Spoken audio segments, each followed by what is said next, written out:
मुफ्ती साजिदुर रहीम साहब का मदरसा है ये साहिवाल में। मुफ्ती साजिदुर रहीम साहब हमारे क्लास फ़ेलो हैं, तखस्सुस फिल फ़िक़्ह में हमारे साथ थे और हम दोनों एक ही साथ फ़ारिग़ हुए हैं, तो इसलिए मुझे इनके बारे में सब पता है, इनको मेरे बारे में सब पता है। इसलिए हम ताल्लुक़ात बना के रखते हैं। कहते हैं अच्छा दोस्त जो है उससे बना के रखो, क्योंकि वो कमबख्त तुम्हारे सारे राज जानता है, उसे बिगाड़ोगे तो तुम्हारा अपना नुकसान है। तो मदरसे में हमारी क्या शरारतें थीं ये सब पता है मुझे, इनके बारे में पता है। और आपके मदरसे का नाम क्या है? जामियतुल हसन। जामियतुल हसन। पहले भी आ चुका हूँ मैं यहाँ। जब भी मदरसे में आओ तो यहाँ डिसिप्लिन, सफाई सुथराई देख के तबीयत खुश हो जाती है। और ये इन्होंने सीखी है दारुल इफ्ता वल इरशाद से, मुफ्ती रशीद अहमद साहब रहमहुल्लाह तआला से। उनके मिजाज में बेइंतहा सफाई थी हज़रत मुफ्ती रशीद अहमद साहब। अल्हम्दुलिल्लाह नहमदुहु व नुसल्ली अला रसूलिल करीम। बयान में चूँकि ख़वातीन बड़ी तादाद में हैं, ये बयान असल में रखा ही गया ख़वातीन के लिए, और असल में बयान रखा नहीं गया था, मुलाकात रखी गई थी। तो फिर बहुत सारी ख़वातीन को पता चला तो वो आ गई बयान सुनने के लिए। तो फिर हमने कहा चलो 15-20 मिनट हम बयान ही कर लेते हैं।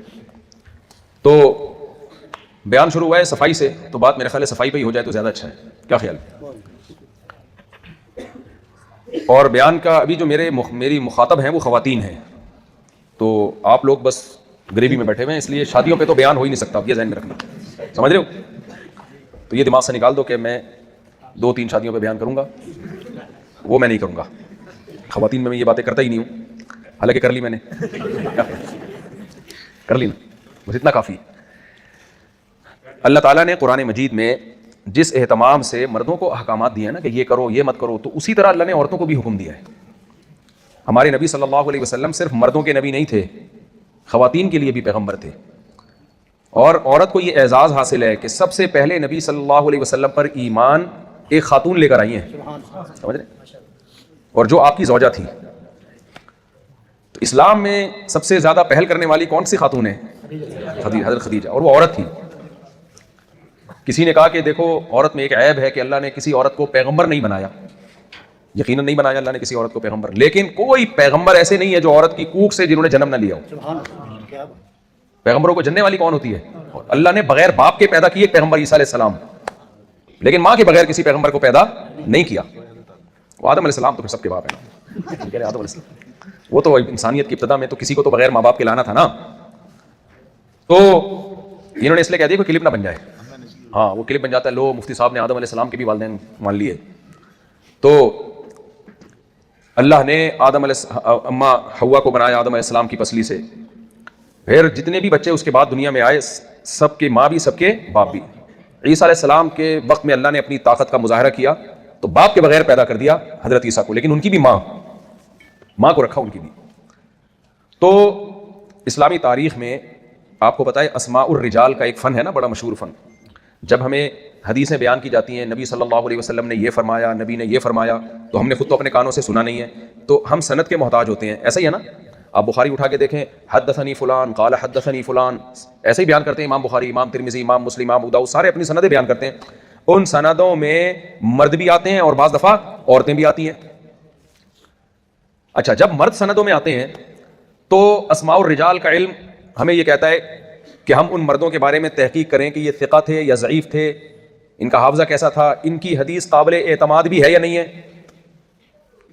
तो मुहद्दिसीन की जब किताबें हम देखते हैं, अस्माउर रिजाल की किताबें देखते हैं, उसमें लिखा होता है फ़लाँ सच्चा था, फ़लाँ झूठा था, फ़लाँ कज़्ज़ाब था, फ़लाँ दज्जाल था, फ़लाँ अपने बाप पे भी झूठ गड़ा करता था, और फ़लाँ सिक़ा काबिल एतमाद है। ये सारी बहसें हमें मिलती हैं, ये सारी मर्दों के मुतालिक मिलती हैं। आप हैरान हो गए, हदीस में जब भी किसी खातून रावी का नाम आए उनमें कोई एक भी ज़ईफ़ खातून नहीं है, ज़ईफ़ राविया नहीं है। तो इस्लामी तारीख में ये एजाज़ भी किसको हासिल है? लेडीज़ को। समझ रहे हो कि नहीं समझ रहे? तो इस्लाम ने औरत को बड़ा मकाम दिया भाई। आपने ये बात सुनी होगी कि दीन का जितना इल्म हम तक पहुंचा है ये सहाबा से पहुंचा है, क्या ख्याल है? आधा इल्म अकेला हजरत आयशा से पहुंचा है, तो वो भी क्या थी? खातून थी। तो इसलिए औरत का इस्लामी सोसाइटी में कम किरदार नहीं है, बहुत बड़ा किरदार है। और खूब समझ लो, किसी सोसाइटी को बनाने में भी औरत का किरदार होता है, तबाह हो बर्बाद करने में भी किसका किरदार होता है? औरत का किरदार। किसी ने पूछा वो कौन सा महकमा है जिसमें औरत मुलाजमत नहीं कर सकती? जवाब देने वाले ने कहा फायर ब्रिगेड का। क्यों भाई? इतने औरत का काम आग लगाना है, आग बुझाना नहीं है।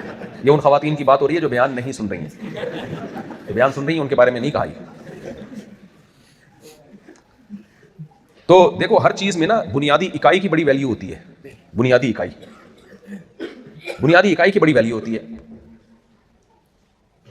ये ज़मीन है, ये ज़मीन किससे बनी है? मुल्कों से। अगर ये मुल्क ना होते तो ज़मीन आबाद होती? क्या ख्याल है? ज़मीन किससे बनी है? Pakistan, Hindustan, Bangladesh, America, Canada, Japan, ये सारे कंट्री मिलके ज़मीन की आबादी वजूद में आई है। कल्चर, सोसाइटी, तहजीब, ये सारी चीज़ें कहाँ से मिलकर वजूद में आई हैं? मुल्कों से ना। मुल्क किससे बनते हैं? सूबों से बनते हैं। क्या ख्याल है? हर सूबे का अपना एक कल्चर होता है। सूबे बनते हैं शहरों से, शहर बनते हैं गाँव से, देहातों से गाँव के लोग मूव करते हैं शहर में। फिर शहरों में छोटी छोटी सोसाइटियाँ होती हैं, वो सोसाइटी किससे बनती है? घरों से। और घर किससे बनता है? औरत से।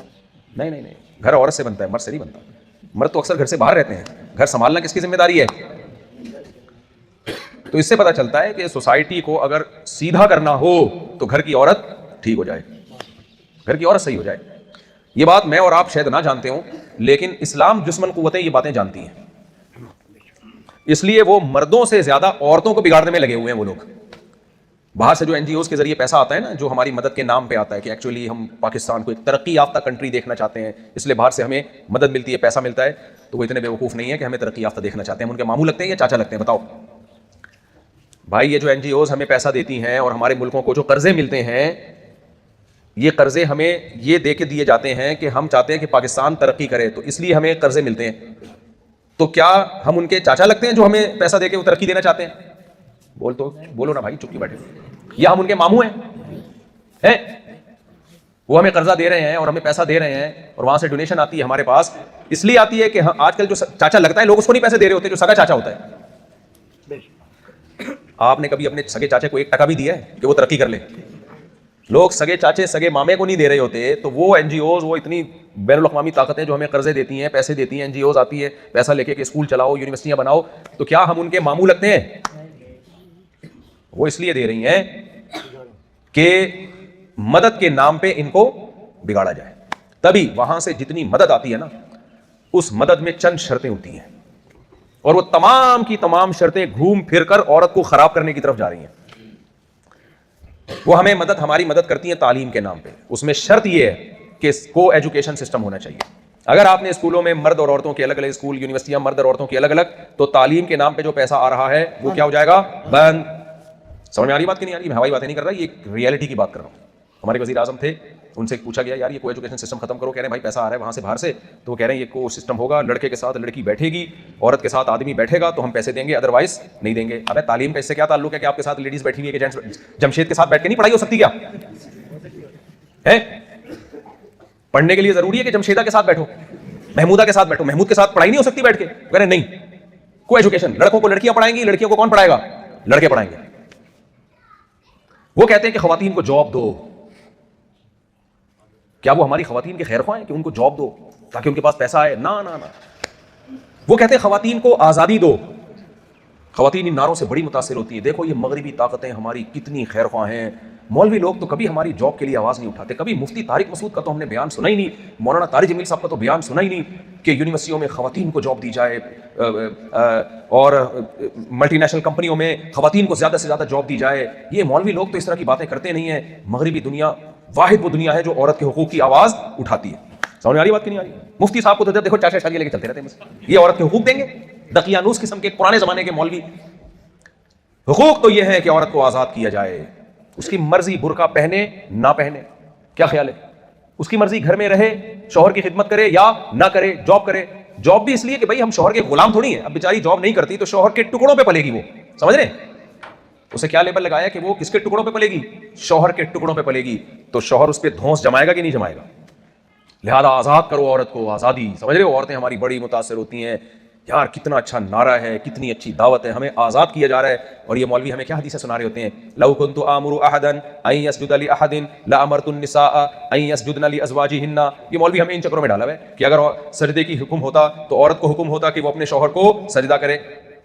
यूरोप तो ये बात नहीं, यूरोप कहता है भाई उसकी आंखों में आंखें डाल के बात करो, शौहर को हस्बैंड नहीं बोलो, जमशेद बोलो। Jamshed shut up. अंग्रेजों में ऐसा ही होता है। अंग्रेजों का जो जमशेद है वो बीवी से ऊंची आवाज में बात नहीं कर सकता। वहां का जो माइकल है ना, जो भी उन लोग का जमशेद या माइकल जो भी जैक्सन जो भी है, नेल्सन जो भी उन लोग के जमशेद लोग होते हैं, वो अपनी बेगम से ऊंची आवाज से बात नहीं कर सकते। बात करके तो देखे, बेगम फौरन पुलिस को बुलाएगी, जमशेद अंदर।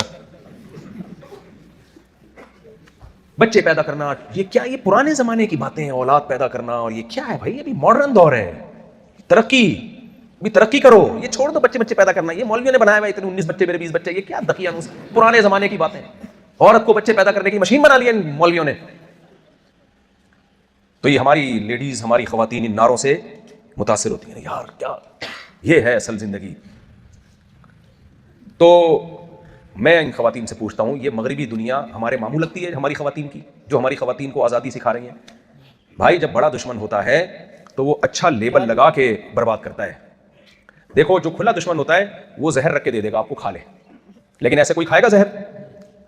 अगर वो अकलमंद दुश्मन है ना तो लड्डू के अंदर जहर मिला के देगा वो आपको। ऊपर चमक, वो जो चांदी होती है ना, पहले जलेबियों पे लगी होती थी, अल्लाह करे वो चांदी ही लगी होती हो, पता नहीं क्या हमने खाया माजी में, तो चांदी के औराक होते थे। अब इतना फ्रॉड मार्केट में आ रहा है ना, आप सोच रहे पता नहीं क्या खा के हम बड़े हुए हैं, तो अल्लाह करे वो चांदी के वर्क ही होते हैं जो हमने खाए। पहले बड़े लोग, हकीम लोग लड्डू बड्डू चांदी के वर्क के खिलाते थे, और जलेबियों पे चांदी के वर्क लिखे होते, चढ़े हुए होते थे। अब आजकल जलेबियाँ वो मार्केट से स्टार्ट हो गई हैं। खैर, तो जब बड़ा दुश्मन होता है ना तो लड्डू के अंदर जहर मिला के देता है। तो देखो, जिस सोसाइटी ने औरत को आज़ादी दी है, उनके अपने मुल्कों में वो तजर्बा कैसा रहा, पहले वो तो जाके देखो ना। कोई औरत आके आपको बोल रही हो कि आज़ाद हो जाओ, मैं भी आज़ाद हूं, तो आप उसको बोलो उस आज़ादी के सिले में तुम्हें मिला क्या है? वो जवाब में क्या, मेरा शौहर भी मार्केट से शार्ट। आप यूरोप अमेरिका में जाओ, उन मुल्कों में जाओ, वहां आपको बुढ़ियां नजर आएंगी विदाउट हस्बैंड, विदाउट औलाद, विदाउट पोते, विदाउट नवासे, विदाउट दामाद, विदाउट बहू। उनका रिलेशन सिर्फ एक चीज से है, हमारी औरत, उसका खानदान होता है, ये मेरे हस्बैंड हैं, इनसे मिलिए। फख्र महसूस करती है कि नहीं करती? ये मेरा बेटा है, ये मेरी बेटी है, ये मेरी बहू है, ये मेरा दामाद है, ये मेरी पोती है, ये मेरा नवासा है। ये है रिलेशन। ये क्या है? रिलेशन। जिन मुल्कों में औरत को आजादी मिली ना, उन मुल्कों में औरत का रिलेशन पता है क्या है? उन मुल्कों में औरत का सिर्फ एक रिलेशन है, ये मेरा कुत्ता है, बस। आपका बेटा कहां है? पता नहीं बेटा कहां है, मुझे तो ओल्ड हाउस में फेंक के वो चला गया। हाँ, मदर डे पर कभी कभार उसका फोन आ जाता है, how are you fine mother, how are you fine, happy mother day, बस। समझते हो कि नहीं समझते? और बहू तो बहुत दूर की बात है, उनकी तो बहुएं मार्केट से क्या हो गई, शॉर्ट। ये अंजाम है उस आजादी का जिस आजादी पे हमारी खवातीन को डाला जा रहा है। आपने एक्ट्रेसेस के वाकया सुने होंगे ना, 1 महीने बाद लाश से बदबू से पता चला यहां कोई मरी हुई है। ये हमारे यहां एक वाकया हुआ, मीडिया ने, पूरी दुनिया ने सर में उठा लिया इस वाकये। उन मुल्कों में ये आए दिन के मामूलात हैं, समझ रहे हो? ये कोई इतनी बड़ी बात नहीं है कि मेरी अम्मा का इंतकाल हो गया था तो 1 महीने बाद बदबू से पता चला मेरी वालिदा मोहतरमा यहां दुनिया से चली गई। ये उन मुल्कों में कॉमन है, जिन मुल्कों के हम राग अलापते हैं सुबह शाम। तो मैं चंद बातें बस इन खवातीन से कहूंगा, अपनी बहनों से कहूंगा कि इस आजादी के नाम पे धोखा मत खाओ। अगर तुम्हें कोई तहरीक कह रही है कि तुम पर बुर्का जरूरी नहीं है, तुम्हें लिबास से आजाद कर रही है, तो लिबास से आजाद करके बेड़ा तुम्हारा गर्क होगा। अय्याशी मर्दों की बढ़ेगी। औरत जितनी बेलिबास होती है, अय्याशी औरत की नहीं बढ़ती, अय्याशी किसकी बढ़ती है? मर्द की बढ़ती है। मर्द तो चाहता है औरत बेलिबास हो। दफ्तर में आपके साथ कोई बुरके में बैठी हुई हो, आपको वो अच्छी लगेगी या फुलझड़ी बगैर बुरके के बैठी हुई हो, चमक छल्लो करके बैठी हुई हो? देखो आपका ऑफिस है, उसमें एक लड़की आती है पूरे फुल बुरके में, आपसे फ्री भी नहीं होती। वो कहती है भाई मैं मुसलमान हूं, मैं अपने शौहर से मोहब्बत करूंगी, अपने भाइयों से, आप मेरे क्या लगते हो, ना महरम हो, अपने काम से काम रखेगी। एक वो ऑफिस है, एक वो ऑफिस है जिसमें बैठी हुई है कोई फुलझड़ी चमक छल्लो बन के बैठी हुई है। टाइम पे किस ऑफिस में पहुंचोगे आप? 8 बजे से पहले पहुंच जाओगे आप चमक छल्लो से मिलने के लिए। तो वो बुरके से आजाद होगी, पर्दे से आजाद होगी, मजे किसके बढ़ेंगे? मर्द। अच्छा, और ये मर्द अपनी बीवी से वफा करेगा फिर?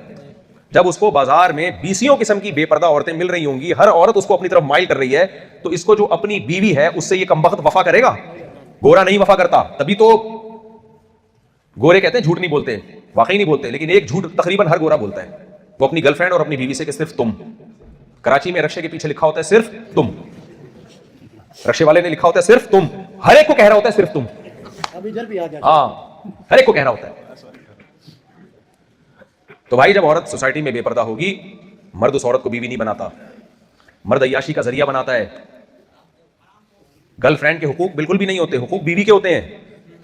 तो अंग्रेजों ने क्या किया, उन मुल्कों में निकाह करना छोड़ दिया, बेपर्दा औरतें, दोस्तियां लगाओ, जिना करो, बदकारी करो, अपनी ख्वाहिशात पूरी करो। थोड़ा सा बुढ़ापा आना शुरू हुआ, मार्केट से शॉर्ट, चल भाई निकल यहां से। बीवी पे बुढ़ापा आना शुरू होता है, आदमी छोड़ देता है? छोड़ना भी चाहे बच्चे छोड़ने देंगे? बच्चे छोड़ेंगे, अब्बा दुनिया छोड़ दे, हमारी अम्मा को नहीं छोड़ना। क्या ख्याल है? फिर जैसे जैसे उसकी उम्र बढ़ती है, हमारे खानदानों में उसकी कदर बढ़ती है कदर उसकी। उसको बुढ़ापे में कुत्ते की जरूरत नहीं होती, जब शौहर मौजूद है तो कुत्ते की क्या जरूरत है बस। तो फिर मेरे दिमाग में गलत बातें आना शुरू हो जाती है यार। हाँ, वो गलती से सही बातें निकल जाती हैं, गलत बातें निकल जाती हैं गलती से। मतलब जब उसका खानदान मौजूद है तो उसको कुत्ते की क्या जरूरत है उसको। तो औरत को बेवकूफ बनाया, तुम घर से बाहर निकलो, तुम मर्दों के शाना बशाना चलो। सारे बेवकूफों वाले नारे हैं। उन्होंने कहा तुम भी आजाद हो कमाने में, जैसे मर्द कमाता है तो तुम भी कमाओ, तुम घर में क्यों हो। ओ भाई, कमाना जिम्मेदारी है। इस्लाम ने औरत को इस जिम्मेदारी से दूर रखा है। आप उसके ऊपर जिम्मेदारी डाल रहे हो और इस जिम्मेदारी को आजादी कह रहे हो। बताओ, आजादी जिम्मेदारी हटाने में है या जिम्मेदारी डालने में है। देखो 10 बोरियां यहां रखी हुई हैं। मुफ्ती साजिदुर रहीम साहब ने तलबा से कहा या मजदूरों से कहा ये 10 बोरियां ऊपर रख दो। मौलाना डॉक्टर अफजल साहब भी बोरी उठाने लगे। इन्होंने कहा आप इस बोरी उठाने से आजाद हैं, आप इस जिम्मेदारी से क्या है, आजाद हैं। वैसे भी आपकी सेहत ऐसी है मुश्किल कि अगर आपने बोरी उठाई तो 4 बंदे फिर आपको उठाएंगे। ये मैं मजाक कर रहा हूँ, ये बहुत सेहतमंद आदमी है। जो दुबले लोग होते हैं ना, उनका मेटाबॉलिज्म बहुत फास्ट होता है, तो वो फैट बनने नहीं देता, तो इसलिए दुबलों से बहुत बच के रहा करो। ये सिर्फ मिजाज था। तो अब इनसे कह दिया कि आप इस बोरी उठाने से आजाद हैं, चूंकि आप मेहमान हैं। तो ये भी कहेंगे वाकई ये मुझे आजादी दे रहे हैं। लेकिन अगर मुफ्ती साजिद रहीम साहब ने 1.5 होशियारी की, मुफ्ती साहब ने कहा कि ये 10 बोरियां हैं, आप भी आजाद हैं, आप भी उठा सकते हैं, आप भी आजाद हैं, आप भी उठाओ ये बोरी, क्योंकि आप आजाद हो, आप पे कोई पाबंदी नहीं, आप भी उठाओ ये बोरी। अगला कहेगा भाई तुम मुझसे काम भी ले रहे हो और उस पे लेबल क्या लगा रहे हो, आजादी का। इस्लाम ने औरत को मकाम दिया, तुम घर में रह के खाओगी, खिलाएगा कौन, शौहर। कमाने की जिम्मेदारी किसकी है, शौहर की। खिलाने की जिम्मेदारी किसकी है, शौहर की। और वो शौहर धौंस जमा के नहीं खिलाएगा, जिम्मेदारी समझ के खिलाएगा। तभी हमारी मैरिड खवातीन शौहर से रिक्वेस्ट नहीं कर रही होती कि काइंडली 6 अंडे लेते हुए आइएगा, बड़ी मेहरबानी होगी आपकी। वो ऑर्डर चला रही होती है वापसी पे 6 अंडे और 1 पाव दही लेते हुए आए। और अगर आप नहीं लेकर आए तो रिवर्स गियर में आपको वापस जाना पड़ता है। डांट भी सुनने को मिलती है, क्योंकि उसको यह पता है कि मैं गुलाम बन के नहीं खा रही हूं, मेरा हक है शौहर की आमदन पर। जब निकाह किया है तो यह एग्रीमेंट है कि नान नफका किसके जिम्मे होगा, आपके जिम्मे होगा। यह है असल आजादी। उस आजादी को गुलामी का नाम दे दिया। उस आजादी को क्या नाम दे दिया, गुलामी का। और यह कह दिया कि एक्चुअली तुम्हें जब शौहर खिलाएगा तो धौंस भी जमाएगा, वो फिर तुम्हें ऑर्डर भी चलाएगा।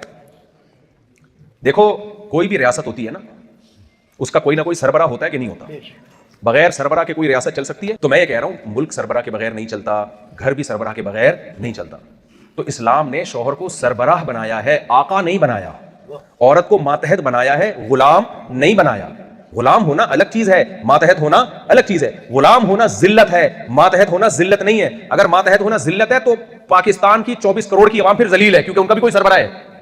फिर सऊदी अरब वाले साले जलील हैं, क्योंकि उनका भी क्या कोई सरबराह है। फिर अमेरिका में भी सरबराह है डोनाल्ड ट्रंप, हाजी डोनाल्ड ट्रंप, जिनका काम है सुलह कराना, जंग बंदी करवाना। सब जगह वो पहले जंग करवा के, लड़वा के, सभी से पिटवा के, आखिर में जब देखते हैं कि भाई दूसरे मुल्क का पलड़ा भारी हो रहा है, ये तो हम लोग ये तो लेने के देने पड़ गए हमें, तो फिर जाके हाजी डोनाल्ड ट्रंप साहब क्या करवाते हैं, सुलह सफाई करवा के नोबेल इनाम की फिर बातें शुरू कर देते हैं। तो लेकिन सरबराह है ना, अमेरिका का भी कोई सरबराह है, जापान का भी कोई सरबराह है। और जापान वालों पर लाजिम है ना कि अपने सरबराह की बात माने। क्या ख्याल है, तो क्या उससे वो जलील हो गए, उनका मकाम गिर गया। तो घर भी एक छोटी सी स्टेट होती है, घर भी एक छोटी सी में एक तरीका तो ये था कि मियां बीवी माँ बाप बच्चे सब रहते हैं, इलेक्शन करवा लिए जाएं, जो जीते वो घर का सरबराह है। एक तरीका तो ये था। क्या ख्याल है, जमहूरियत नाफिज कर दी जाए घर में। उसका नुकसान ये होता इलेक्शन में अगर खातून जीत जाती, ये क्या है भाई, अच्छा, इलेक्शन होते तो इलेक्शन में फिर वही होता है जो हमारे मुल्क में होता है। समझ में आ रही है बात। मैं इस पे ज्यादा नहीं जाता। इलेक्शन में जीतते थे क्या क्या इसके साइड इफेक्ट, बयान लंबा हो जाएगा, मैं तो शॉर्ट करने के लिए बैठा हूं। इलेक्शन वाला तरीका नहीं चलता घर के अंदर। बच्चे उसी को वोट देते जो बच्चों को ज्यादा लाड प्यार देता, तरबियत न करता। अब्बा ने तो जीतना ही नहीं था इलेक्शन किसी कीमत पे। और फिर अब्बा कहते कमबख्तों, अंडे दही डबल रोटी पराठे सारा नान नफका कमबख्तों मेरे जिम्मे डाल दिया तुम लोगों ने, चलती मेरी एक भी नहीं है घर में। तो अब्बा घर से जान छुड़ाता कि नहीं छुड़ाता। बिल आखिर घर का निजाम थोड़े दिनों में तबाह बर्बाद होना था। अब एक ऑप्शन था कि या तो औरत बीवी को सरबराह बना दिया जाए या उसके हस्बैंड को सरबराह बना दिया जाए, ये ऑप्शन था। तो इस्लाम चूंकि दीन फितरत है, इस्लाम ने सोचा कि अगर बीवी को सरबराह बना दिया गया तो सरबराह के लिए जरूरी है कि वो पावरफुल हो, ताकतवर हो। देखो शेर को जंगल का बादशाह कहा जाता है, क्यों, क्योंकि वो ताकतवर है। ये बात तो खवातीन भी जानती हैं। औरत ज्यादा ताकतवर होती है या मर्द ज्यादा ताकतवर होता है। हमारी खवातीन ये बात मानती है नहीं औरत बड़ी ताकतवर होती है। फिर छिपकली से डरती क्यों भाई, लाल बेग से, बेग साहब से नहीं डरेगी जो उसका शौहर है, लाल बेग से डरेगी। ये जो बाहर की दुनिया में लोग कहते नहीं औरत मर्द की जितनी ताकतवर है, मर्द की जितनी, फिर अपनी फौजों में औरतों को क्यों नहीं ज्यादा लेकर आते हैं। इनकी फौज में, आर्मी में औरतें होती हैं बहुत महदूद, भाई जितने तुमने फाइटर मर्द रखे हुए हैं उतनी ही खवातीन रखो। ये काम अमेरिका भी नहीं करता, जापान भी नहीं करता, चाइना भी नहीं करता। उनको पता है भाई फ्रंट लाइन पे जिस तरह से मर्द लड़ सकता है औरत नहीं लड़ सकती। मर्द की आवाज में अल्लाह ने ताकत रखी है, मर्द के बाजुओं में, मर्द के चलने में ताकत, हर आसाब में ताकत। ये तो एक हकीकत है ना, ग्राउंड रियलिटी, इससे कौन इनकार कर सकता है। तो ताकतवर को सरबराह बनाना और फिर उस पर जिम्मेदारियां डाल देना, ये फितरत के ज्यादा करीब है बनिस्बत इसके कि कमजोर को सरबराह बनाया जाए और जिम्मेदारी मातहत पे डाली जाए। तो ये सिस्टम चलेगा नहीं। गोरों ने किया, नाकाम हो गया सिस्टम। अंग्रेजों ने यह किया कि नहीं, घर का सरबराह मर्द नहीं है, मर्द और औरत के बराबर हुकूक हैं। तो उसमें निजाम क्या निकला, उसका रिजल्ट ये निकला, मर्द ने बोला जब मेरी हैसियत इस घर में 2 टके की नहीं है, कोई मेरी सुनता ही नहीं है, तो मैं खर्चा क्यों करूं। तो उस सोसाइटी में ये होता है कि औरत जब चाय पीती है अपने खर्चे पे, मियां चाय पीता है बोलो अपने खर्चे। इतना भी नहीं कमबख्त कि एक अंडा उसको अपने पैसों से खिला दे। कहता है जब मेरे बराबर है तुम, व्हाई नॉट, तो इंग्लिश में बोलता है मैं क्यों खिलाऊं तुम्हें। भाई तुम्हें जितनी मेरी जरूरत है मुझे भी तुम्हारी जरूरत उतनी है, तो मैं तुम्हें क्यों अपने खर्चे पे चाय की प्याली पिलाऊं, मैं तुम्हें क्यों पिज्जा खिलाऊं अपने खर्चे पे। तो बेड़ा गर्क हो गया ना सोसाइटी का। रिलेशन ही नहीं है, बस कागज में मियां बीवी है, बाकी कोई किसी की खिदमत किसी पर लाजिम नहीं है।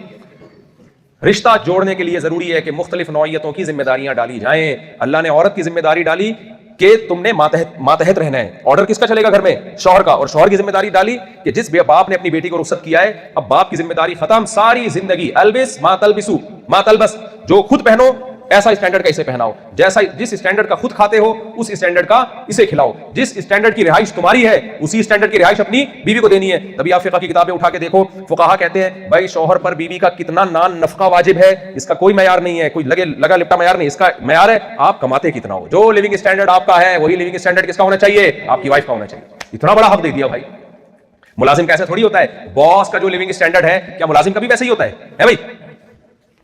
वजीर आजम का जो लिविंग स्टैंडर्ड है हम मातहत हैं कि हमारा भी वही है, हम सोच सकते हैं ना ना ना। लेकिन शौहर वो सरबराह है कि वो जैसा स्टैंडर्ड का खाएगा वैसा ही स्टैंडर्ड का बीवी को खिलाएगा, जैसा पहनेगा वैसा ही। ये नहीं कि खुद खा रहा है, मुर्गे सुबह शाम फोड़ रहा है और बेगम को मसूर की दाल के फजाइल सुना रहा है बैठे। इतना बड़ा अल्लाह ने औरत को हक दे दिया भाई, इतना बड़ा हक दे दिया। तो इसलिए इन नारों पे मत जाए हमारी खवातीन। आजादी आजादी आजादी, आजादी नहीं है, बर्बादी है। ये बेड़ा गर्क है इसमें। औरत की इज्जत पर्दे में है, औरत की इज्जत शौहर की इताअत में है। देखो इस्लाम ने औरत को हुक्म दिया कि शौहर अगर कभी ऊंची आवाज से बात करे, गुस्सा करे तो सरबराह समझ के बर्दाश्त कर लो। हुक्म दिया कि नहीं दिया। हमारा मीडिया ये हुक्म दे रहा है, हमारा मीडिया ड्रामे दिखा रहा है। शौहर ने बीवी को चमाटा मारा, बीवी ने रख के उसी स्पीड से पूरी उंगलियां उसके मुंह पे थोप दी। ये गलत किया, शौहर के लिए ठीक नहीं था कि बीवी को थप्पड़ मारना। फिल्मों में ये सीन दिखाना भी ठीक नहीं है, इससे तो और मियां लोग थप्पड़ मारेंगे जा जाके जब आप गलत चीज दिखाओगे। लेकिन ये उससे भी ज्यादा गलत है, बीवी ने उठा के थप्पड़ मार दिया उसके। तो ये चीजें हमारे ड्रामों में, फिल्मों में खवातीन को दिखाई जा रही हैं कि आंखों में आंखें डाल के बात करो, न सास की खिदमत करो, न ससुर की खिदमत करो, न शौहर की खिदमत करो। एक बड़े मशहूर प्रोफेसर है, नाम लेना मुनासिब नहीं है, वो कहते हैं कि औरत पे शौहर की खिदमत लाजिम नहीं है। बाहर बैठे हुए हैं बाहर मुल्कों में, औरत पे शौहर की खिदमत लाजिम नहीं है। तो एक जगह कहा कि औरत पे सास ससुर की खिदमत लाजिम नहीं है, तो किसी ने नीचे कमेंट्स कर दिए क्या वो सिर्फ पेड़े खाने के लिए आई हुई है, जब उस पर बच्चे पैदा करना भी लाजिम नहीं है, शौहर की खिदमत भी लाजिम नहीं है। अब खवातीन गुस्से हो रही होंगी मेरे ऊपर कि यार ये हमें खादिम बना रहा है। भाई अगर आप किसी की भी घर में खिदमत नहीं करोगी तो रिलेशन खराब हो जाएगा आपका। तलाकों का रेशो कम हुआ है या बढ़ गया है? तलाक जब होती है इसका नुकसान मर्द को ज्यादा है या औरत को? बेड़ा गर्क होता है औरत का। तो इस्लाम तो आपको तलाक से बचा रहा है। देखो सबसे ज्यादा इंसान में डिप्रेशन का जो चीज जरिया बनती है ना, ये रिसर्च है बाकायदा, ये हवाई बात नहीं कर रहा मैं। बाहर मुल्कों में, बस बात को मैं जल्दी से समेटता हूं, बाहर मुल्कों में डिप्रेशन की चीजें ज्यादा हैं या कम हैं? मिसाल के तौर पर डिप्रेशन की चीजों में महंगाई, हमारे मुल्क में बाहर मुल्कों में महंगाई ज्यादा है या हमारे मुल्क में? हमारे मुल्क में। कराची में आओ तो आपको डिप्रेशन के अलावा कुछ कोई भी चीज नजर ही नहीं आएगी। कराची में कभी आप खुशबू लगा के आओ, ये मैं पहले बता दिया मैंने, खुशबू लगा के आना कराची में, ऐसे नहीं आ जाना। कराची में आप आओ, आजकल गैस भी चली गई है, सर्दी हुई है तो सुई गैस ही नहीं आ रही चूल्हों में। हमने तो सिलेंडर ला के रख लिया घर में। तो अब जो बेचारा सिलेंडर खरीदने के पैसे नहीं है वो क्या करेगा? लकड़ियों पे आग जलाएगा वो, क्या ख्याल है? तो मैं तो लोगों से कह रहा हूँ घोड़े गधे अभी सस्ते हैं, खरीद लो भाई, क्योंकि पेट्रोल भी हो सकता है महंगा हो जाए, तो गधों वधों पे सफर कर लेना। खैर हमारे यहाँ तमाम डिप्रेशन के असबाब ज्यादा हैं। महंगाई हमारे यहाँ, लोड शेडिंग हमारे यहाँ, गैस हमारे यहाँ, करप्शन हमारे यहाँ, इंसाफ मिलता नहीं है अदालतों में, ठीक है ना, सारे करप्शन के असबाब। फिर हमारे यहाँ बच्चे भी होते हैं, 3 4 5 6 8 10 ही हो ही जाते हैं लोगों के। वो एक उनकी फीसें किसके जिम्मे है? बाप के जिम्मे। वो कितनी बड़ी टेंशन, बच्चियों की शादी कितनी बड़ी टेंशन, बच्चों की शादी कितनी बड़ी टेंशन। मेरे बयान जो सुनते हैं वो खुद दोबारा शादी का सोच रहे होते हैं, ये कितनी बड़ी, अल्लाह माफ फरमाए, ये खुद एक बहुत बड़ी टेंशन। फिर अगर कर ले तो फिर टेंशन ही टेंशन। पहली बीवी की तरफ से झगड़े, वो एक, नहीं करो तो बयान सुन सुन के पागल हो रहे हैं, कर लो तो डबल पागल होना शुरू हो जाते हैं। तो टेंशन ही टेंशन है। लेकिन फिर भी खुदकुशी हमारे यहाँ कम। उन मुल्कों में टेंशन का कोई सबब नहीं है। आप कभी जाओ, खुशबू लगा के भी नहीं जाओ, आप वैसे ही चले जाओ, खुशबू वहीं पे आएगी आपको। अब जापान चले जाओ, आपको ट्रेनें टाइम पे मिलेंगी। हमारी ट्रेनें टाइम पे होती हैं। ट्रेन में बैठ जाओ तो इतना हिलाएगी। हमारे एक दोस्त ने मुझे लाहौर से ट्रेन में बैठा, उसने मुझे तस्वीर भेजी कि ये बोगी है, ये थोड़ी सी टेढ़ी टेढ़ी चल रही है ना। तस्वीर उन्होंने वीडियो बनाई। आगे गए, वो बोगी ट्रैक से उतर गई। उन्होंने कहा यार ये तो मुझे नजर आ रही थी, गवर्नमेंट को नजर नहीं आ रही थी ये बोगी। टेंशन है या नहीं है? बीसियों किस्म की टेंशन है। उन मुल्कों में ट्रेनें टाइम पे चलती हैं, ट्रेनों में कोई बहुत कम हादसा का रेशो ना होने के बराबर है। हवा साफ, पानी साफ, बेरोजगार को पैसे मिल रहे हैं। लेकिन आपको पता है खुदकुशियां और डिप्रेशन के मरीज सबसे ज्यादा उन मुल्कों में। वजह क्या है? देखो, इंसान फितरत से बगावत करके सुकून में नहीं रह सकता। वजह उसकी है कि इंसान को अल्लाह ने खानदानों में पैदा किया है। खलक़ मिनल माई बशरन फजअलहु नसबन व सिहरा। अल्लाह कहते हैं मैंने इंसान को जब पैदा किया तो दो खानदान थे, नसब वाले, ददियाल भी और ननियाल भी, दो खानदानों में पैदा किया है। और फिर जब जवान होता है तो एक और खानदान जिसको ससुराल और प्यार से इसराइल भी कहा जाता है, वो वाला खानदान भी हम इसको लगा देते हैं। तो तीन खानदान है जिसमें इंसान पलता है। ये अल्लाह ने इंसान को इज्जत दी है। अगर ये तीन खानदान ही मार्केट से शार्ट हो जाएं तो इंसान तन्हाई महसूस करता है और तन्हाई उसे खाती है। दुनिया तमाम तर नेमतों के बावजूद उसको जेल खाना लगती है। अंग्रेज जब पैदा होता है तो सिर्फ ननियाल में एक अदद अम्मा होती है। बहुतों के अब्बा भी मार्केट से शार्ट होते हैं, कुछ के होते भी है, बहुतों के नहीं भी होते। फिर जवानी की दहलीज पे कदम रखता है तो गर्लफ्रेंड आ जाती है। गर्लफ्रेंड से ससुराल वजूद में नहीं आता। खानदान मार्केट से क्या हो गए? शार्ट। फिर औलाद नहीं होती, हो गए तो एक आध बच्चा, वो भी 18 साल में टाटा करके शार्ट। तो रिलेशन जब खत्म हो गए तो मेरे भाई च्यूटी को आप उसकी कतार और खानदान से हटा दो, फिर आप उसको मुर्गो मुसल्लम खिलाओ, मिठाइयां चारों तरफ रख दो, च्यूटी ने फिर भी मरना है। मकोड़े जो खानदान बना के रहते हैं ना, आप तजुर्बा करो, किसी मकोड़े को हटा दो अपने परिवार से, अपने खानदान से, वो भी मर जाएगा। ये डॉक्टर कहते हैं जो जानवर के माहिरीन है कि आप च्यूटी को उसकी कतार से हटा दो, अलग रख दो, उसकी मौत यकीनी है। आप नहीं मारोगे, खुदकुशी करके मर जाएगी वो। शहद की मक्खी का एक सिस्टम है, परिवार है, खानदान है, आप उस सिस्टम से हटाओगे मर जाएगी। तो ये कैसे मुमकिन है कि इंसान को उस सिस्टम से हटा दिया और वो डिप्रेशन में ना जाए? तो औरत जब बेहया बनती है, बेपर्दा होती है, तो सोसाइटी में शादी ब्याह और निकाह का रिवाज खत्म होता है। क्योंकि मर्द को हवस पूरी करने के लिए सस्ते में जब औरत दस्तयाब होती है तो वो बीवी बनाने की टेंशन नहीं लेता। क्योंकि जब गर्लफ्रेंड बनाकर हवस पूरी होगी तो ना सालों की टेंशन, ना साले की टेंशन, ना सुसर की टेंशन, ना सास की टेंशन, ना दूध दही अंडे पराठों की टेंशन, ना नान नफके की टेंशन। गर्लफ्रेंड से मुंह काला किया गधे घोड़ों की तरह, थोड़े बहुत गिफ्ट दे दिया या इजी लोड करा दिया उसको, और गोरे तो ये भी नहीं करा रहे होते। ये तो अभी हमारे यहाँ नया नया गर्लफ्रेंड का कल्चर आ रहा है। तो इसलिए उसके बाद दूसरी गर्लफ्रेंड, फिर तीसरी गर्लफ्रेंड। औरत को हुकूक गर्लफ्रेंड में नहीं मिलते, किसमें मिलते हैं? बीवी में मिलते हैं। बीवी बना के लेकर आए आप, टाइम देखो, गर्लफ्रेंड को जो आपने टाइम दिया कि इतने बज के इतने मिनट पे मैं डेटिंग पॉइंट पे पहुंचूंगा, उस दौरान कोई और अच्छी गर्लफ्रेंड मिल गई, टाटा करके निकल लिए कहीं और। बेगम के पास तो मेरे भाई रोज आना, बेगम 12 बजे के बाद आ रहे हो, कहां से आ रहा है? किधर बैठा हुआ था? अब्बा को बुलाएगी, भाइयों को बुलाएगी, सालों से पिटवाएगी। फिर उसकी औलाद हो गई, सारी जिंदगी औलाद की पैदाइश का खर्चा, उसके स्कूलों की फीसों का खर्चा, उस टेंशन में आप पड़ जाते हो। तो फायदा गर्लफ्रेंड में औरत को हो रहा है या बीवी बनने में हो रहा है? तो इसलिए मेरे भाई, रंगललियों पे जमाने की ना जाना है दिल, ये खिजा है जो बांदाज़े बहार आई है। तो मैं अपनी खवातीन से कहता हूं, खुदारा पर्दे वाली जिंदगी इख्तियार करो, बालिग होते ही किसी अच्छे मर्द से निकाह करो, घर की चारदीवारी को लाजिम पकड़ो, जरूरत के वक्त जॉब जायज है, कुछ दारों में मत आओ। मैं बस एक वाकया सुना के बयान खत्म करता हूं। सच्ची मुच्ची का आखिरी, सच्ची मुच्ची का आखिरी, सच्ची मुच्ची का आखिरी। मेरा भांजा है, एक बड़ी लिबरल किस्म की आंटी है, उन्होंने एक पोस्ट चलाई, नाम भी उनका ज़हन से निकल गया, वो बहुत उटपटांग बातें करती रहती हैं, खवातीन को बहुत बेवकूफ़ बना रही है। वो वही मेरा जिसम मेरी मर्जी टाइप की औरत है वो। उसने एक पोस्ट चलाई कि कल मैं किसी तकरीब में गई तो मैंने एक 60 साल की खातून को देखा जिसने बर वक्त शादी कर ली थी और आज उसके बच्चे पोते नवासे वगैरह हैं। शादी की वजह से वो पढ़ नहीं सकी। आज जब वो अपनी उम्र की औरतों को देखती हैं जो एजुकेटेड है, कोई बैंक में मैनेजर है, कोई कंपनी में मैनेजर है, कोई क्या कर रही है, कोई क्या कर रही है, इतनी अजीम औरतों को जब वो देखती हैं तो उसके दिल से एक आह निकलती है, आह कि काश मैंने भी शादी के बजाय तालीम को फोकस किया होता। हालांकि शादी और तालीम एक दूसरे के तजाद नहीं है, निकाह और तालीम साथ साथ चल सकते हैं, इतना बड़ी रॉकेट साइंस नहीं है। तो मेरे दिल से एक आह निकलती है कि काश मैं भी आज उस जमाने में पढ़ लिख लेती, मैंने क्या टाइम बर्बाद किया शादी में और बच्चों में, पढ़ लेती तो आज मैं भी इस जैसी होती। ये माइंड बनाया जा रहा है किसका? खवातीन। तो हमारा भांजा है माशाल्लाह, पल गया, 2 दांत का हो गया। तो उसने उसके जवाब में एक पोस्ट चलाई तो कि कल मैं किसी तकरीब में गया, मैंने उससे बोला कि यार तुम तो कोई निकल नहीं गए। तो कह रहे वो कौन सा गई थी? वो भी तो फेंक रही है ना, तो जब फेंकने का मुकाबला चल रहा है तो फेंको, लेकिन सही चीज फेंको ना, मार्केट में सही चीज लाओ। तो कहता है उसने पोस्ट बनाई कि कल मैं एक तकरीब में गया तो एक 60 साल की खातून मिली जिन्होंने शादी को फोकस नहीं किया, औलाद को फोकस नहीं किया, पूरी जिंदगी एजुकेशन में गुजारी।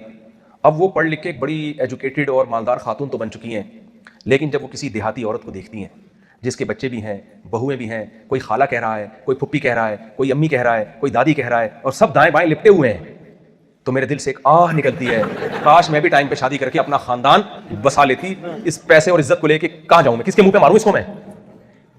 नहीं है समझ बात? अच्छा, इसने जो आह निकाली ना, उसकी स्पीड थोड़ी, उसमें आंच थोड़ी तेज रखी इसने। मैंने जब ये पोस्ट देखी, मैंने इसको फोन किया, मैंने कहा शाबाश, वेल डन, सही जा रहा है। तो इसलिए मैं तालीम के खिलाफ नहीं हूं, मैं खवातीन से कहता हूं इस्लाम को फोकस करो, इसी में सुकून है। शौहर को सरबरा मानो, उसकी इताअत करो, वो ताकतवर है, ताकतवर से बना के रखने में फायदा है, उसकी आंखों में आंखें डाल के मुकाबला करने में फायदा नहीं है, समझ रहे हो? फायदा नहीं है। तो अल्लाह ने जब उसको पावरफुल बनाया है, तो हाँ, मर्दों को हम ये कहते हैं कि उसको कमजोर बनाया, तो उसकी कमजोरी से नाजायज फायदा नहीं उठाओ भाई। हमारे नबी के अखलाक अपनी अज़वाज से कैसे थे, अपनी ज़ौजा के साथ, वो भी सीरत में हमें मिलता है। तो अल्लाह ताला हमें इस मगरिबी दुनिया के प्रोपेगंडे से, बल्कि इस आज़ादी की नहूसत से अल्लाह हमें बचने की तौफीक अता फरमाए, जिस आज़ादी पे हमें डाला जाता है। सवाल आता है मौलाना साहब, आपके हर बयान में 4 शादियों का जिक्र होता है, ये खवातीन ने पूछा है जी। जब भी मेरे मियाँ एक का बयान सुनते हैं, मुझे बस टेंशन रहती है कि 4 शादियों का असर ना ले लें। नहीं करेंगे आपके मियाँ इंशाल्लाह, इंशाल्लाह इसलिए कह रहा हूँ कि अब तक नहीं किया तो अब नहीं होगा। मुफ्ती साहब, रिस्क में बरकत कैसे होगी? अच्छा, मियाँओं से भी कहता हूँ घर में ये 4 शादियों के बिला वजह के ना टेंशन देने के लिए नहीं किससे छेड़ा करो। बाद लोगों ने करना कराना कुछ नहीं होता, बीवी को बिला वजह की मुसीबत में डाला हुआ होता है। मुफ्ती साहब, इसमें बरकत कैसे होगी? घर के ससुराली लड़ाई झगड़े, सास बहू नंदों कैसे खत्म? कभी भी खत्म नहीं होंगे। अगर घर में झगड़े हो रहे हैं सास बहू नंदों के, तो मैं मशवरा देता हूँ, खुदा के लिए बीवी को फौरन अलग कर दो। मेरी उम्र 50 साल है, हमने भी इसी सोसाइटी में टाइम गुजारा है। मैं ज्वाइंट फैमिली ही का कायल हूँ। जो बरकतें ज्वाइंट फैमिली में मिलती हैं वो अलग अलग रह के नहीं मिलती। बच्चे बड़े आराम से पल जाते हैं, आपस में मोहब्बतें होती हैं, लेकिन ज्वाइंट फैमिली में रहने के लिए दिल बड़ा होना जरूरी है। आजकल ये दिल बड़े नहीं है। एक दफा जब इख्तलाफात शुरू होना, पता ही नहीं चल रहा होता गलती है किसकी। आपकी वालदा बताएगी तुम्हारी बेगम ने ये कि आप सब समझने लगोगे, आपकी बेगम बताएगी ये, तो आप उधर चले जाओगे, थोड़े दिनों में आप पागल हो जाओगे। आप मैंने अल्लाह की कसम अपनी जिंदगी में औरतों को पागल होते हुए देखा है, नंदों के हाथों, जिठानियों के हाथों पागल होते हुए देखा है। लोग कहते नहीं जी वो तो बड़ा दीनदार घराना है। ओ भाई, दीनदार घर, ये रिश्ते ऐसे है ना कि नंद और भाभी को एक साथ बिठाना ऐसे जैसे फिलिस्तीनी के साथ चिपक के आपने इसराइली को बिठा दिया। अब औरत का वो ज़र्फ नहीं होता, मर्द असल में बाहर घूमते हैं, उनको दुनिया का पता होता है, तो बहुत सी चीजें बीवी की बर्दाश्त कर रहा होता है, खामियां भी बर्दाश्त कर रहा होता है। वो कहता है चलो घर में सफाई नहीं रखती, मैं कर दूंगा सफाई, यार पोछा नहीं लगाती, चलो यार मैं, बहुत सारे फायदे, बच्चों की माँ है, बर्दाश्त कर रहे हैं ना वो, लेकिन औरत नहीं बर्दाश्त करती। अब जिन घरों में सलीका है उनमें कोई बदसलीका बहू आ गई, तो जो सलीके वाली औरत है वो कहे ये कैसी, ये चाय गिर गई, इसने उसी वक्त साफ ही नहीं की इसको। भाई आपकी परंपरा है, जहां से आप मार्केट से माल लेकर आए हो उनके यहाँ ये सिस्टम नहीं है, लेकिन उसके अंदर कोई दूसरी खूबी होगी जो आपके यहाँ नहीं है। अब अपनी खूबियां तो नजर आ रही होती हैं, अपनी खामियां नजर नहीं आती, दूसरे की खामियां नजर आ रही होती हैं, खूबियां नजर नहीं आती। मैंने ऐसे लोगों को जानता हूं, उन्होंने कहा ये बेगम सफाई सुथराई की बिल्कुल नहीं करती, तो इसको तलाक देके दूसरी लेकर आए, वो साफ सुथरी तो बहुत है लेकिन जबान ऐसी, वो कहते हैं यार वो मैली अच्छी थी। तो मर्द का ज़र्फ थोड़ा बड़ा होता है, वो बहुत सी चीजें, और मियाँ बीवी के एक दूसरे से मफाद वाबस्ता होते हैं, वो एक दूसरे की खामियां बर्दाश्त कर रहे होते हैं। नंदों का कोई मफाद नहीं होता भाभी से। देखो आपके भाई जिसकी बीवी है, वो उसको पता है यार मैं छोड़ दूंगा तो मुझे दूसरी कहां से मिलेगी, फिर मुआशरे में बदनाम होगा, तलाक देने वाले को भी आराम से रिश्ता नहीं मिलता, फिर बच्चों का क्या होगा, बच्चों की मां तो नहीं मिलेगी। तो मर्द का ज़र्फ बड़ा होता है, बहुत सी खामियां बर्दाश्त कर रहा होता है। सास का ज़र्फ बड़ा नहीं होता, नंदों का ज़र्फ बड़ा नहीं होता, तो इसलिए वो नहीं बर्दाश्त करती हैं। तो जहां देखो ये मामला खराब हो रहे हैं, फौरन से पहले बेगम को अलग रखो। मेरा मशवरा यही है, जहन्नम की आग में मत फेंको अपनी बीवी को। समझ रहे हो कि नहीं समझ रहे? आग में मत फेंको। मैं आपके सामने मिसाल हूं, कितनी शादियां की हैं, मैंने रखा सबको अलग है। चाहे मेरे माली हालात ने इजाजत दी नहीं थी, मैंने कहा एक कमरे का घर लूंगा, लेकिन मैं नहीं अपने आप को आग में ढकेल सकता, क्योंकि जब एक दफा लड़ाइयां, हम लोग रहे ज्वाइंट फैमिली में भी रहे अल्हम्दुलिल्लाह, सब भाई मिलके रहे, तो लेकिन मैं मशवरा आपको यही, फिर अलग ही होना बेहतर है। अलग होने के नुकसानात हैं, लेकिन वो कम नुकसानात हैं। मैं ये नहीं कह रहा जो ज्वाइंट फैमिली में मोहब्बत से रह रहे हैं वो अलग हो जाए, जो रह रहे हैं वो रहते रहें, लेकिन आजकल ऐसे लोग मार्केट में क्या है, शॉर्ट है। एक दफा जब खवातीन में लड़ाई शुरू होती है ना, फिर इस तरीके से उनके अटैक होते हैं कि आप बुनियानु मरसूस को भूल जाओ। बुनियानु मरसूस तो कुछ भी नहीं है, आपको पता ही, वो ऐसा टॉर्चर कर रही होती है ना, ताने दे दे के वो ऐसा काम करती है कि सांप भी मर जाए लाठी भी ना टूटे। मिसाल के तौर पर बहू घर में आई है, रोटी पकाना नहीं आती है, तमीज से बता दो भाई बेटा माशाल्लाह तुम्हें रोटी पकानी आती है, तुम यूं कर लोगी तो और अच्छी पक जाएगी। ये तमीज का तरीका होता है कि नहीं होता? लेकिन उन सासों की बात कर रहा हूं जो बयान नहीं सुन रही है, सिर्फ उनकी बात। सास कभी ऐसा नहीं कहेगी। सास कहेगी तुम्हारी माँ ने तुम्हें सिखाया नहीं है, रोटी पकानी नहीं सिखाई।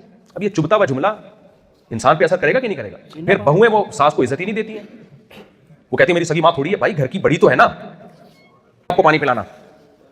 आजकल बहुओं ने एक जुमला सीख लिया है, सास कोई काम का कहते हैं, बहू कहेगी हमारे जिम्मे तो नहीं है आपकी खिदमत करना। तुम्हारे जिम्मे है क्या भाई? तुम जब घर में रह रही हो तो घर में सब मिलजुल के ही रहते हैं ना, बड़ों की खिदमत करते हैं। तो ना बहुएं सास की को रिस्पेक्ट दे रही है, और अगर कोई रिस्पेक्ट देने वाली मिल जाए तो सास ने उसका जो कीमा बनाना होता है ताने दे दे के। तो मेरा मशवरा यही है कि अपनी जो शादी होती है खुशी के लिए, जहन्नम बनने के लिए नहीं होती। अच्छा वाला कमारा आदमी, कमारी लड़की खुशियों भरी जिंदगी गुजार रही होती है, शादी के बाद ऐसा अजाब में आते हैं, खुदकुशियां हो रही होती हैं इसलिए वो काम ही मत करो। मौलाना शरफ अली थानवी रहमतुल्लाह ने लिखा है कि मेरे अब्बा ने मुझे पहले वसीयत कर दी थी, नसीहत कर दी थी कि तेरी शादी होगी, बहू इस घर में नहीं आएगी। माँ बाप तो चाह रहे होते हैं ना बहू इस घर में आए। मौलाना थानवी कहते हैं मेरे अब्बा ने कहा नहीं आएगी, यहाँ घुसने नहीं दूंगा, देखिए ना, अलग घर के इंतजाम होगा, आएगी बहू। अकलमंद आदमी थे, उनको पता था, मैंने सारी जिंदगी बैठ के झगड़े नहीं, मैंने भी अपने बेटों को बताया हुआ है। अभी एक बेटे की शादी हो रही है, घर अरेंज कर ली हमने, अगरचे मैंने ही अरेंज करके दिया है, घर मैंने ही लेके दिया, लेकिन अलग लेके दिया। उसमें मैंने बोला इधर नहीं आएगी भाई। हालांकि हमें तो खिदमत गुजार बहू मिल रही है, दीनदार बहू मिल रही है, हमने मुझे खुश होना चाहिए ना, क्या ख्याल है। लेकिन मुझे क्या पता भाई कल क्या होगा। बेटियां हमारी घरों में आती हैं, वो कहेंगे अब्बू ये नहीं कर रही है, अब्बू ये बहू यूं पड़ी हुई है, 12 बजे सो के उठ रही है। फिर मेरी बेगम बोले ये मुझे तो आप नहीं कभी 12 बजे तक सोने देते थे, ये 12 बजे क्यों सो के उठ रही है। तो मेरी आपस की लड़ाइयां क्या होंगी, दोबारा से शुरू। वो तो कम वक्त कभी भी नहीं उठेगी मेरे कहने से। आजकल की बहुएं कहाँ उठती हैं, सुसर ने बोल दिया 6 बजे उठा कर उठ जाएगी बहू, पुलिस भी आके उठाएगी ना, वो नहीं उठेगी। जो बहुएं मार्केट में आ रही हैं वो इस तरह की आ रही हैं। हम इसी जमाने में, हम साहबा कराम के दौर में नहीं रह रहे हैं। तो भाई तेरी शादी हो रही है, हम तेरे लिए घर अलग कर देंगे, वहां जाएगी बहू, सीधा वहीं रहेगी। जो लड़ना है, जो मरना है, आपको हमारी खिदमत करनी है, आ जाओ खिदमत करने के लिए, जितना अल्लाह तौफीक दे। नहीं करो तो कोई बात नहीं, आपका घर है, काइंडली आप वहां, जब लड़ाई हो हमारे घर में आए, जब लड़ाई शुरू होने वाली हो, बेटा आपका घर क्या है, काइंडली आप वहां तशरीफ लें। तो मेरा ख्याल है ये ज्यादा बेहतर है। बाकी सवाल रहने दे, काफी हो गए।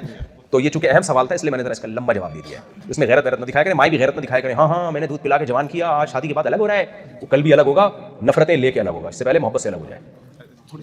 अल्हम्दुलिल्लाहि रब्बिल आलमीन वल आखिरतु लिल मुत्तकीन वस्सलातु वस्सलामु अला रसूलिल करीम व अला आलिहि व सह्बिहि अजमईन। रब्बना आतिना फिद दुनिया हसनतन व फिल आखिरति हसनतन व क़िना अज़ाबन्नार। सल्लल्लाहु तआला अला खैरि खल्क़िही।